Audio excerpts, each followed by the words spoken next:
Royal time programme में आपका स्वागत है। हाय दोस्तों, मेरा नाम अमितुल्य है। मैं आपके लिए एक इंटरेस्टिंग जानकारी लेकर आया हूँ लॉकडाउन के लंबे समय के बाद। उम्मीद करता हूँ कि आप सब अपने परिवार के साथ स्वस्थ होंगे और मैं ऊपर वाले के साथ दुआ करता हूँ कि आप सब स्वस्थ रहें, अच्छे रहें। आज आपको एक इंटरेस्टिंग फैक्ट बताने वाला हूँ जिसके बारे में सुनकर आप दंग रह जाएंगे। छत्रपति शिवाजी महाराज के बारे में सारी दुनिया जानती है। मैं कुछ उनके बारे में बताना चाहता हूँ कि दुनिया उनको बेस्ट मोटिवेशनल गुरु, बेस्ट मैनेजमेंट गुरु के तौर पे जानती है। मैंने कहीं सुना था, लॉर्ड माउंटबेटन ने कहा है कि अगर शिवाजी महाराज का जन्म लंदन में होता तो शायद हम पूरी यूनिवर्स पे राज करते। आप एक बात सोचिए कि उन्होंने उम्र के 14वें साल में कुछ मावड़ों को साथ में लेकर एक सपना देखा और निकल पड़े उस सपने को पूरा करने के लिए।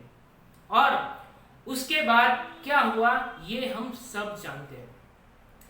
वही बात, उसी बात को लेकर मैं आज आपको कुछ बताने वाला हूँ कि हमें एक नए क्रांति की शुरुआत करनी है।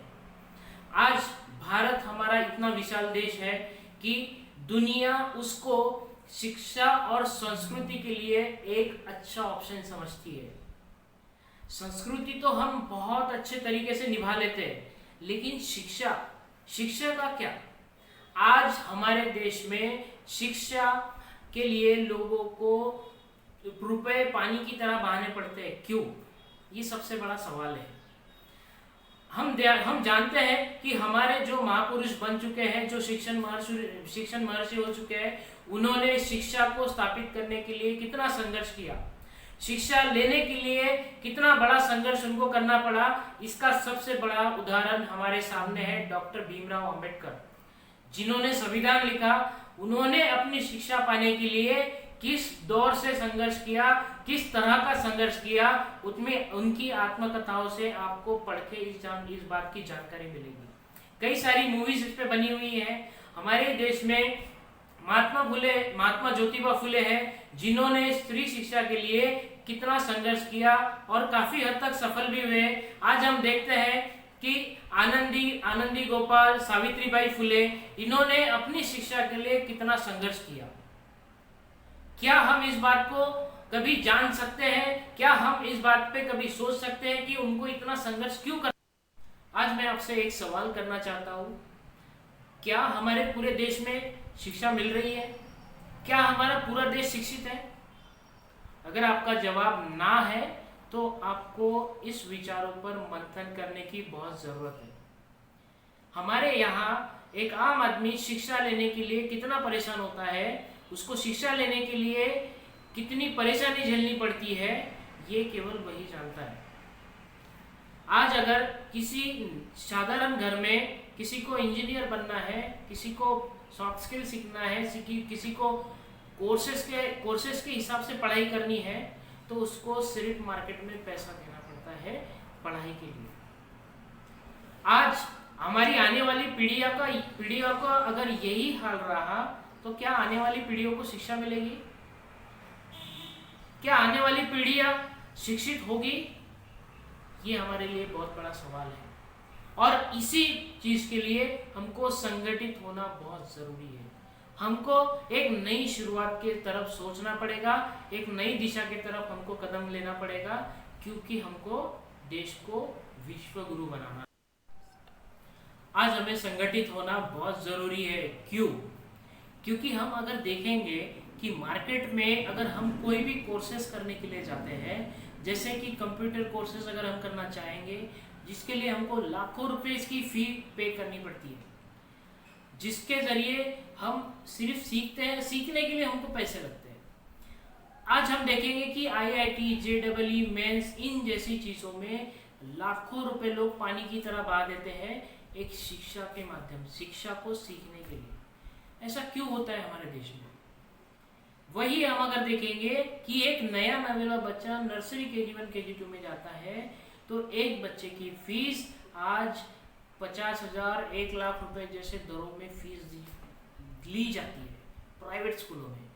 इसको बाजारीकरण क्यों किया गया? क्या इसके लिए हम संगठित नहीं हो सकते?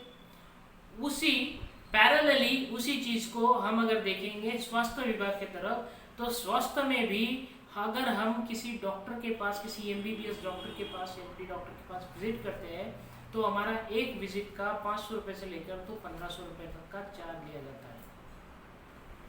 ये इस तरह की चीजें जो हमें अपने देश में मुफ्त में मिलनी चाहिए, वो चीजें हमको पैसे देकर खरीदनी पड़ती है। हॉस्पिटल में कई सारे लंबे लंबे बिल्स बनते हैं और उसमें कोई भी डिस्काउंट नहीं दिया जाता है, क्योंकि हमारी कहीं भी पहचान नहीं होती। इसीलिए मैं आपसे निवेदन करता हूँ कि इसमें आप संगठित अगर होंगे तो हमारे पास एक बहुत बड़ी शक्ति है। ऑप्शन हम तैयार कर सकते हैं। इसकी शुरुआत रॉयल टाइम प्रोग्राम ने कर दी है, जिसके जरिए हम लोगों तक पहुंचते हैं। हम लोगों को अपना एक फैमिली मेंबर, एक सदस्य की तरह मानते हैं, जिसमें शिक्षा और स्वास्थ्य हम लोग फ्री में प्रोवाइड करते हैं। क्योंकि जो भी रॉयल टाइम का सदस्य बन जाता है तो उसको शिक्षा और स्वास्थ्य, ये दोनों चीजें हम फ्री में प्रोवाइड करते हैं। शिक्षा में हम देखेंगे कि spoken English, computer courses, hardware networking, DTP, Tally जैसे courses, mobile repairing, beauty parlour, tuition classes, nursery, KG one, KG two, ये सारी शिक्षा हम लोग फ्री में प्रोवाइड करते हैं हमारे सदस्य के लिए। MPSC, UPSC, IIT, JEE, NEET, ये जो एग्जाम्स होती है जिसके लिए लोग पैसा देते हैं, ये चीजें मैक्सिमम डिस्काउंट में मार्केट में हमारे सदस्य के लिए अवेलेबल है, क्योंकि आप हमारी फैमिली के सदस्य हैं। ये चीजें आपको 50% से ज्यादा, 50% तक के डिस्काउंट में आपको अवेलेबल हम करा देंगे। ये मैसेज, मेरा आपसे ये निवेदन है कि ये मैसेज आप ज्यादा से ज्यादा लोगों तक पहुंचाएं, जिसकी जानकारी आप ले सकते हैं हमारी वेबसाइट के माध्यम से, और स्क्रीन पर दिए गए नंबर से भी आप अधिक से अधिक जानकारी ले सकते हैं।